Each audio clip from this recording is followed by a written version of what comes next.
Friends came छो बधा माहिर वेज किचन में तमारुं स्वागत है। फ्रेंड्स आज हूँ तमारी जोड़े शेर करवा जई रही छूं दाळ पकवान, जेना माटे मैं एक वाटकी पलाळेली चणानी दाळ लीधी छे।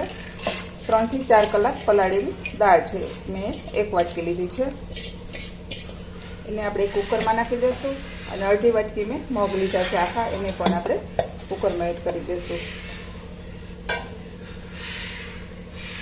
एमां आपणे एक बाफेલું बटेकું एड करी देशुं।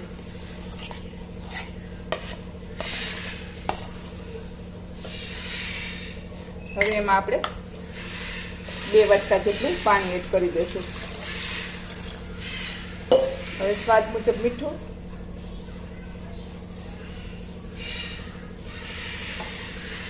1 ચમચી જીરું, 1 ચમચી હળદર અને 1.5 ચમચી લાલ મરચું પાવડર આ બધું એડ કરી સરસ મિક્સ કરી અને આપણે એને ગેસ ઉપર ચડાવી દેશું। હવે આમાં 1 ચમચી આપણે આમલીની પેસ્ટ એડ કરવાની છે। આ બટેકો અને આમલી એકદમ સિક્રેટ રેસીપી છે, જે આપણે થેલાવાળા પાસે દાલ પકવાન ખાતા હોય સેમ એવો ટેસ્ટ તમને મળશે। અને 1 ચમચી જેટલું આપણે તેલ એડ કરી દેશું અને ઢાંકણ બંધ કરી 5 સીટી એને થવા દેશું। 5 સીટી થઈ જાય ત્યાં સુધી આપણે એને પકવશું। પકવાન માટે મેં 2 મોટા વાટકા ભરાય એટલો મેંદાનો લોટ લીધો છે। એમાં 1 વાટકો આપણે ઘઉંનો લોટ એડ કરશું અને 2 થી 3 ચમચી જેટલી સૂજી એડ કરશું।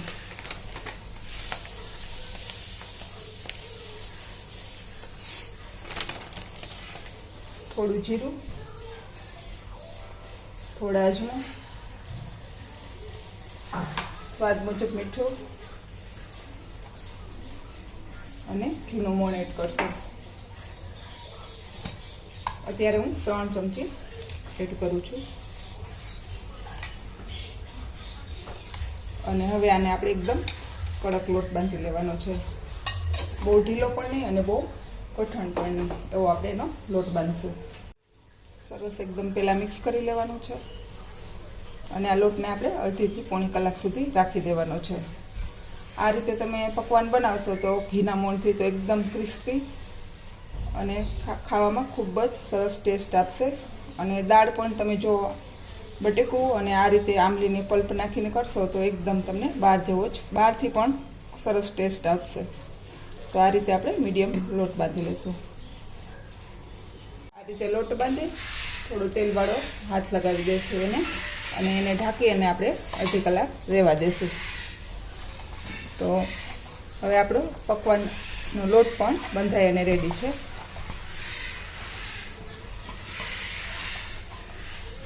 હવે આપણે લોટને અડધી કલાક થઈ ગઈ છે એટલે ફરી પાછું એને મસળી અને એક લુવું લેશું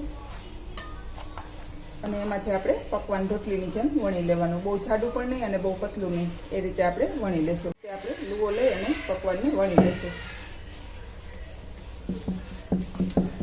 પછી આપણે કાપા પાડી લેશું જેથી કરીને આપણી પકવાન છે એ ફૂલાય નહીં। તો આ રીતે આપણે બધા પકવાનને વણી લેશું। તેલ ગરમ મેં પહેલેથી જ મૂકી દીધું છે। તેલ ફૂલ ગરમ થઈ જાય પછી આપણે એમાં પકવાનને એડ કરી દેવાનું છે। તેલને આવા દેવાનું ફૂલ છે અને પછી આપણે એને ધીમું કરી નાખવાનું છે અને બંને બાજુ સરસ બદામી કલરનું થઈ જાય એવું આપણે પકવાન કરી દેવાનું છે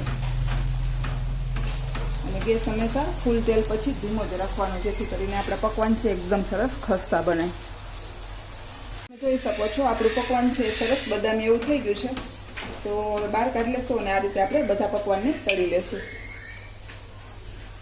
પકવાન રેડી થઈ ગયા છે। હવે આપણે દાળ વઘારીશું।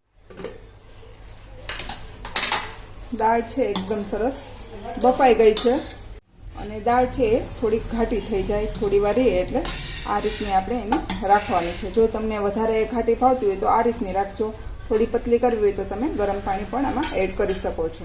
વઘાર માટે મેં 3 ચમચી ઘી લીધું છે। ઘી થોડું ગરમ થાય એટલે એમાં આપણે જીરું એડ કરશું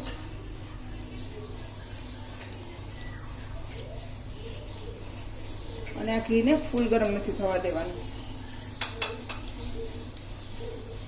થોડી હિંગ 1 ચમચી, અડધી ચમચી જેટલો શેકેલ જીરાનો પાવડર, અડધી ચમચી ચાટ મસાલો, થોડી હળદર અને 1 ચમચી લાલ મરચું પાવડર. આ બધું નાખી અને થોડી વાર હલાવી દેવાનું અને ડાયરેક્ટ આપણી જે દાળ બાફેલી છે એને એડ કરી દેવાની.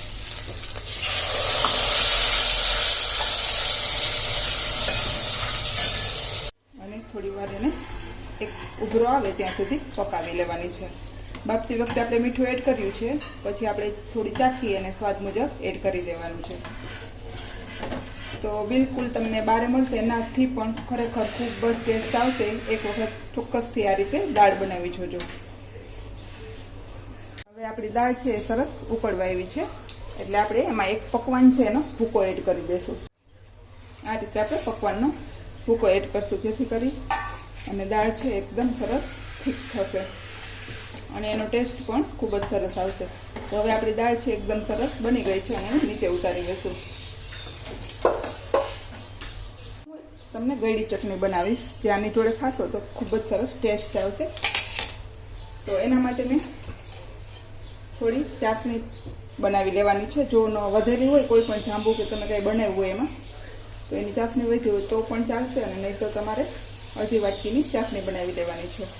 અને એમાં આપણે 1 વાટકી આંબલીનો પલ્પ એડ કરી દેવાનો છે.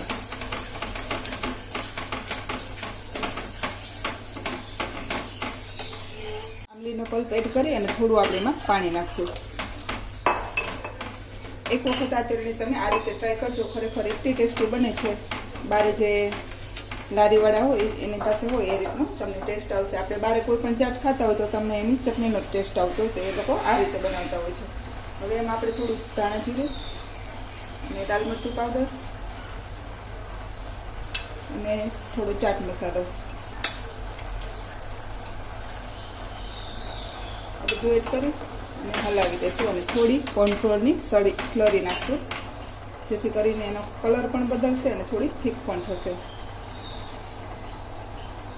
અને પહેલાં પણ મેં બધી ચટણી, જ્યારે ચટણીનો વિડીયો બનાવ્યો ત્યારે પણ મેં આ રીતની ચટણી બનાવેલી છે, તમે જોઈ શકશો.